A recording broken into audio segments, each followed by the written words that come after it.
আর সাধু বলতে পারে না, শিল উচ্চারণ করতে পারে না। এখানে বাতাস ধার, বাতাস বের হইয়া যায়, শিল এটা শিল হইয়া যায়, আর সাধু কয়। কেন জানেন?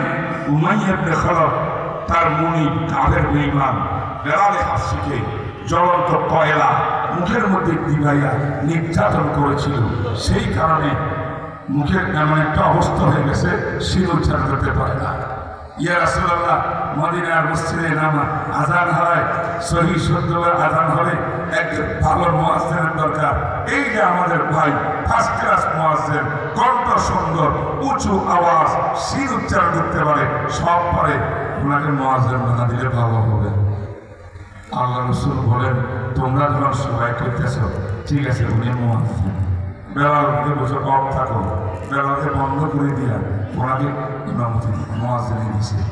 এক ওয়াক্ত নামাজ হয়ে গেছে, 2 ওয়াক্ত হয়ে গেছে, 3 ওয়াক্ত হয়ে গেছে। হঠাৎ জিবরাইল আমিন আসছে বিশ্বনবীর দরবারে, জিজ্ঞেস করছে জিবরাইল, ইয়া রাসূলুল্লাহ, আমাকে আল্লাহ পড়াইছেন, এটা জিজ্ঞেস করার জন্য কি আপনার মসজিদে কি আযান হয় না? আল্লাহু আকবার, সুবহানাল্লাহ। আমার আযান তো হয়, আগে তো বেলালে আযান দিত, এত সুন্দর তার উচ্চারণ ছিল না। কত সুন্দর উচ্চারণ বলা, একজন কারি সাহেবের দ্বারায় আযান দিয়ে আইলাম, সমস্যা কি?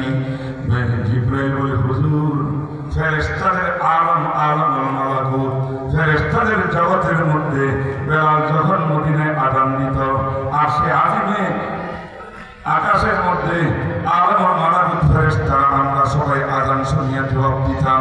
3টা ওয়াক্ত চলে গেল নামাজের, কোন আওয়াজ আযানের আর সে আজিমে যায় না। হুজুর বলেন, মুয়াজ্জিন পরিবর্তন হয়েছে।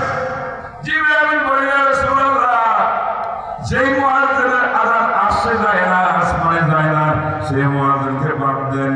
আগের বেলালে হাফসি ঠিক আছে, যে অন্তর লইয়া রু লইয়া বেলালে হাফসি আযান দেয়, এই রু এখনো তৈরি হয় নাই।